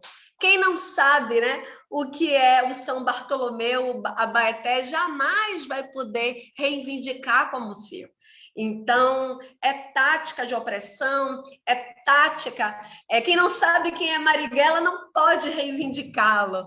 Então, é isso que nós estamos fazendo aqui agora. Bem, gente, vamos passar agora para as considerações finais. Está chegando o fim do nosso webinário. A ideia aqui agora, hoje, é inaugurar um horizonte primeiro para uma websérie. A ideia é que cada pílula dessa que desperta seja tema dos próximos, então específicos, como educação, segurança pública, patrimônio. Então, a ideia é que a gente siga tratando os temas de maneira isolada, mas inspirados, entendendo que esses temas estão entrelaçados, interligados, e que a gente siga nesse mergulho, conectando a cidade com as políticas, a Câmara com a cidade, a população com o espaço institucional da Câmara, entendendo que ele não é nada se não estiver na rua, na boca do povo, né? Como você nos lembrou, Vildinho, o gabinete é a rua, e enquanto a gente não está na rua de corpo, a gente está nas redes, entendendo que esse também é um espaço público que nos conectou hoje com Raquel Ronick, nos conectou com Paulo, que certamente teríamos mais dificuldade de estar aqui com eles. Bom, abrindo para as considerações finais, despedidas, e já vou fazer aqui uma pergunta, Denise, para a hora das suas considerações finais, que é: O Teatro Vila Velha chegou a ajudar os militantes políticos a se esconderem contra a perseguição da ditadura? Bom, vou deixar para a Denise essa. E considerações finais. Quem quer começar? Quer começar, Denise? Com essa resposta e já passar adiante. Raquel Ronick, rapidinho, deixa um beijo, precisou sair, ela tinha um compromisso 12h30. Nosso tempo aqui se estendeu um pouquinho, mas já deixo que vamos pensar um jeito de transformar esse webinário também num produto. Acho que o registro, né? Nós não podemos falar de história e não nos comprometermos com o registro, né? Com o acervo, com a memória. Então, vamos dar um jeito de transformar isso aqui em produto, livro, documento, e vamos dando notícias daqui do que a gente vai inventando a partir desse encontro. Denise. Primeiramente, eu gostaria de agradecer mais uma vez ao convite dessa mesa maravilhosa. É um grande prazer. Eu acho, sim, que é um momento histórico importante, principalmente nesse momento, né, de avanço do fascismo no Brasil, no mundo. Então, espaços como esses são preciosos e de grande importância, né? O Teatro Vila Velha, eu não tenho notícias na pesquisa sobre esconder militantes, mas que era um espaço, junto com outros espaços da cidade, como o IC, Baixada do Gamboa, a universidade, de reorganização, de organização dos movimentos sociais no final da década de 70. Então, ali, o teatro, a universidade eram espaços de reuniões, eram espaços para a organização de atos, de manifestações. Bevito Siqueira, ele citou muito que os artistas também iriam lá colaborar, principalmente com o movimento estudantil. Então, essa confluência, esse diálogo entre os artistas e os movimentos sociais eram muito fortes na década de 70. E eu acho que essa é uma lição para os artistas hoje, né? Eu convoco os artistas, os atores, os músicos, a retomar essa arte engajada, essas obras de cunho social e como instrumento de luta. Eu acho que, com o avanço do fascismo, é mais do que necessário que os artistas tenham essa preocupação e tenham a sua arte como instrumento de resistência e de melhorias sociais. Mais uma vez, obrigada, Maria Marighella. Gostei muito. Olha, obrigada a você, querida. Eu vou contar que o Teatro Vila Velha já até emprestou disfarces. Quero contar que não só abrigou, mas emprestou uma época disfarces, mas não vou entrar, porque isso deve ser realmente um momento específico que fala daquele tempo e com contornos, né, tão engraçados, mas sobretudo trágicos. Bom, Paulo? Ótimo, que eu tenho que sair também exatamente às 13 horas. Olha, também estou muito contente de participar, aprendi bastante com o que eu vi, fala muito importante da Denise, do Dinho, claro, do Paulo Ormindo a gente já tinha bastante referência, com a querida Raquel, rever o companheiro Luiz Alberto também, as referências aí ao Valdélio, da luta estudantil, a referência à Ronilda, me reconecta muito, né? Também com os meus laços pessoais, sentimentais com a Bahia. Eu fui casado durante 10 anos com uma pessoa da Bahia, passei as férias de julho e dezembro, ou na Ilha de Taparica, ou ali em Amélia Rodrigues, numa usina de açúcar.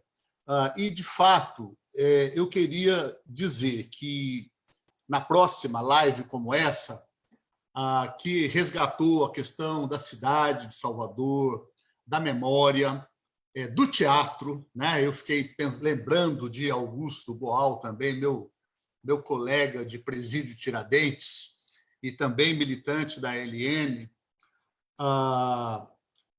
não deixar também de incluir nesse rico acervo de resistência a música, né? O que seria de São Paulo sem a música da Bahia? O que seria do Rio de Janeiro sem a música da Bahia, né?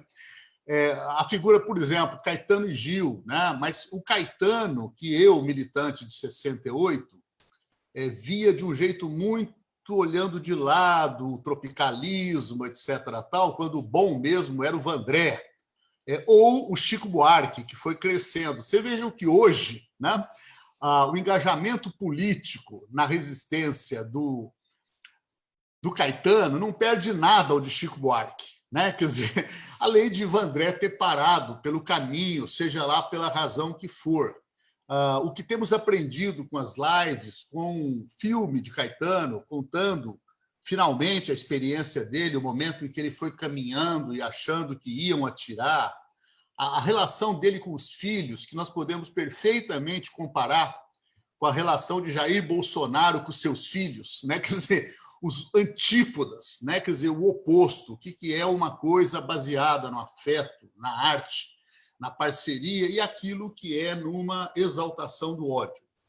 Nós esquecemos de mencionar, embora estivesse presente na fala de todo mundo, aquela necessária lembrança, nossa homenagem a todos os mortos de cada dia na pandemia do Covid, né? Eu acho que o Haroldo Lima pode ser a síntese de todos os queridos amigos, né? Eu mesmo acabo de perder em São Paulo um companheiro do PT que eu fui conhecer quando, em 78, fomos fazer um trabalho Paulo Freireano, junto com o Frei Beto, na periferia, e ali nasceu um grupo de jovens que tinham 18 anos na época, mas figuras como Paulo Teixeira, como Wilson, que acaba de morrer, dirigente do PT, irmão de Valdeci, que foi deputado estadual do PT da Bahia, lá de Santa Maria da Vitória, né? Então, nessa dor, não esquecer também os mortos pelo ódio bolsonarista, que já teve o episódio do Mestre Boa, do Cabula, que nós lembramos em São Paulo, nós precisamos de lembrar. E lembrar que gostei muito também do Luiz Alberto colocar a centralidade do tema do racismo na decifração da democracia brasileira. Então, nesse sentido, embora a direita seja, por essência, né, o grande articulador e reprodutor do racismo, sabemos que ela contaminou a igreja. Eu estive com a Maria Marighella, pelo menos em um evento ali da Alameda Casabranca, no 4 de novembro, a 200 metros de onde eu moro, onde tombou Carlos Marighella. E ali, naquele ato, durante vários anos, a gente via a celebração de Marighella ser feita por um conjunto de militantes. Às vezes, a gente tinha o próprio Antônio Cândido conosco, prestando homenagem. Às vezes, uma figura como Aloísio Nunes Ferreira, um senador do PSDB, que até, lamentavelmente, teve um papel trágico no episódio do impeachment, né, anticonstitucional, ilegal, da presidenta Dilma. Mas ali nós não lembrávamos do sangue africano de Marighella. Eu fui fazer recentemente um novo pós-fácil para um livro que conta a história de Santo Dias da Silva, que é de autoria da filha dele, uma jornalista, que eu conheci Santo Dias quando ele era militante da Pastoral Operária. E o livro não tem uma linha lembrando que ele era negro.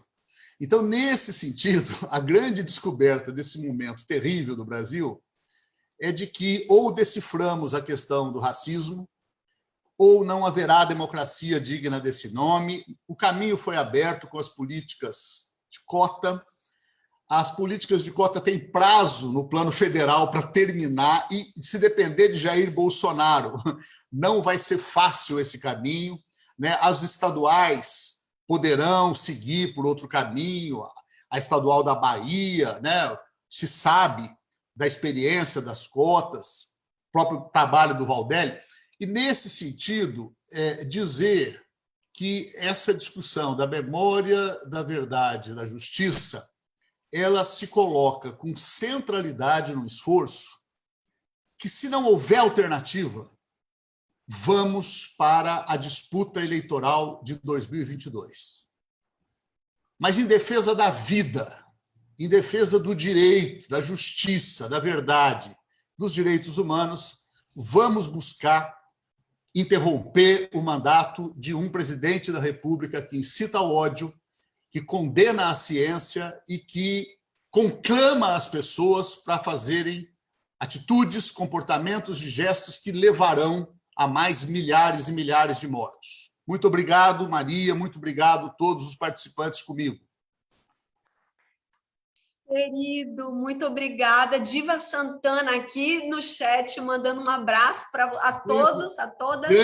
Grande lutadora dos direitos humanos. Diva, meu amor, um beijo, mas está te saudando especialmente. Ela afirma que o grupo Tortura Nunca Mais está junto aqui conosco na luta pela memória, verdade e justiça. Sempre, Diva, vocês, referência máxima para nós.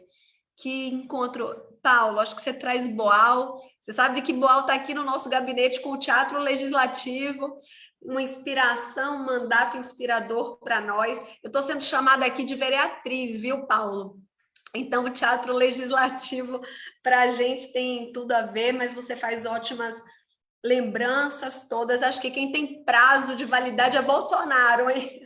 As cotas, elas precisam seguir. E acho que Paulo traz uma coisa, primeiro pelo afeto com que ele faz a sua fala, e eu tenho insistido, Paulo, de que é impossível haver um projeto de justiça social sem a convocação do afeto no sentido de ser afetado por, né, da empatia. Então, a cultura do ódio que você traz, ela, com essa comparação bem própria, bem importante, bem oportuna, é fundamental. Nós só podemos instalar a justiça social com afetação, com empatia pelo outro, por aquilo que não é nós mesmos, né? Então, muito obrigada, fique à vontade e vamos seguir aqui as considerações finais com o Luiz Alberto. Será? Luiz está aí? Acho que está. Luiz, um beijo, Paulo. Primeiro, queria agradecer aí, Maria, o convite. Achei muito rica esse webinário, muito rico.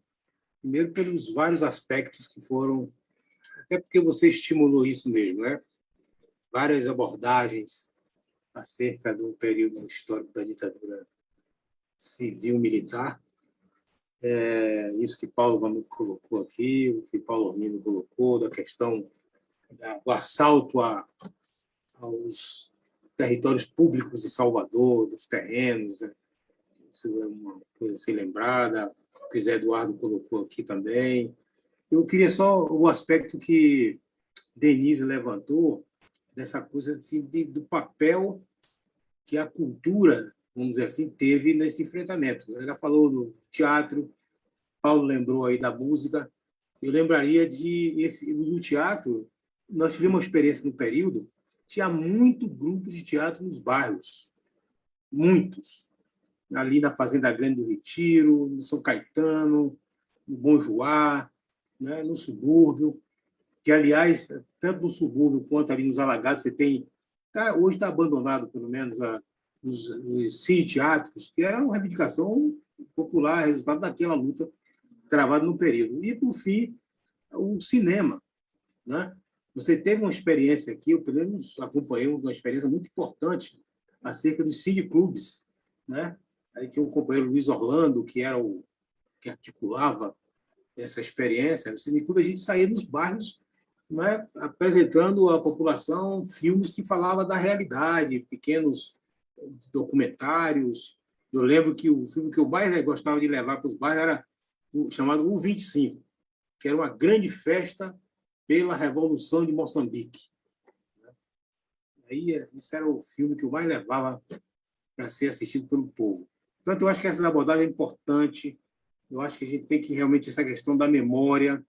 A gente não conseguimos fazer aquilo que eu vi na África do Sul, que todos os eventos importantes da luta contra o apartheid eles criaram, depois da vitória de Nelson Mandela, o chamado museus, né, de memória. Assim, isso aqui é para que nunca mais aconteça. Então, você tem lá um museu que fala do massacre de Soweto, você tem um museu que fala do massacre de Chapéville.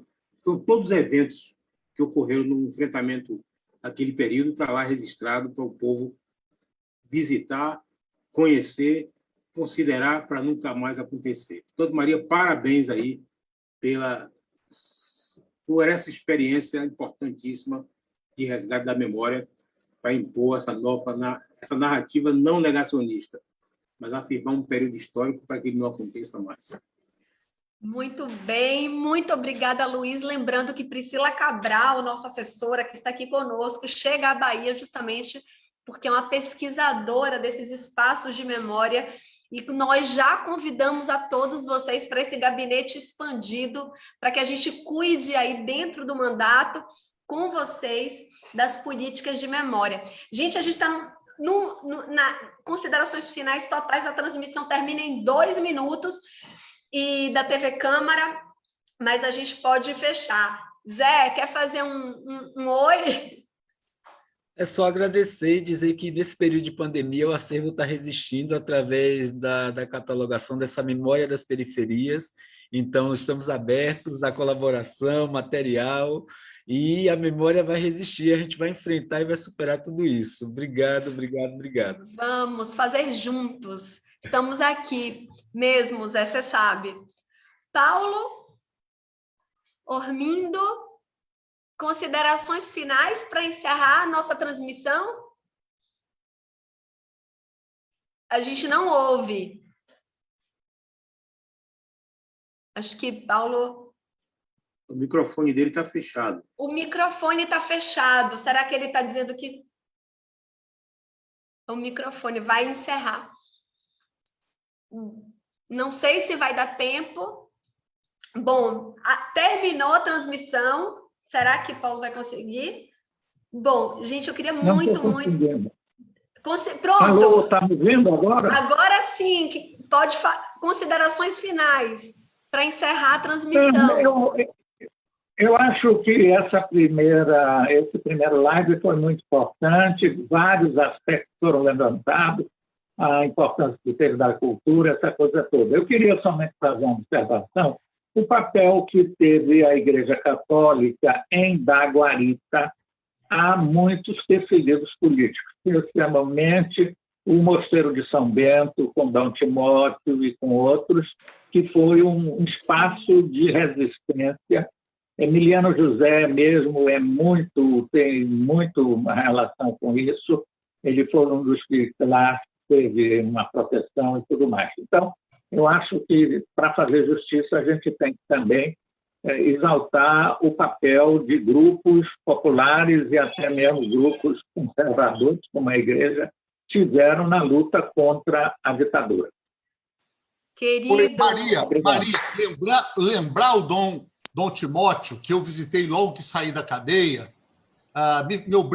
me peço permissão para lembrar também o padre Renzo Rossi, também, que foi um grande querido, que ele visitava todos os presídios políticos lá da Capelinha de Santo Antônio.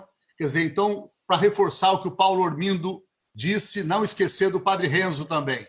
O Renzo, você só não podia ficar perto dele, né, Paulo? Porque ele dava cascudo. E Emiliano José tem uma biografia do padre Renzo, exaltando exatamente esse papel que ele teve.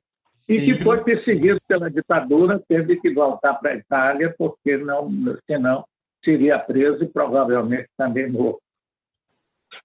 Gente, então a próxima com Emiliano, nosso querido, nosso, enfim, amigo tão querido aí, ó, As Asas Invisíveis do Padre Renzo, Priscila dando aí a dica. Gente, muito obrigada. Muita tarefa, muito trabalho. Sim. Olha, um livro da Maria Vitória Espinheiro, Partido da Igreja dos Estados nas Associações de Bairro. Publicação da Câmara, merece republicação, viu? Tem muita coisa aí. Boa, já podemos propor o selo Castro Alves.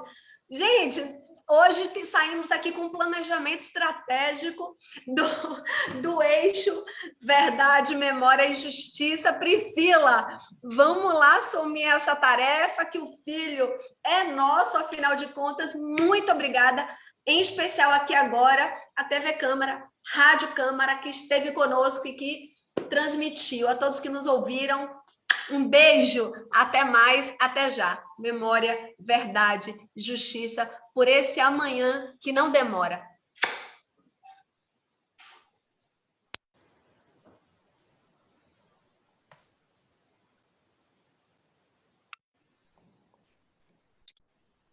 Tchau, gente. Obrigada. Sucesso. Tchau, tchau. Obrigado. Tá, obrigada. Um abraço a Tchau, todos. tchau a todos. Tchau.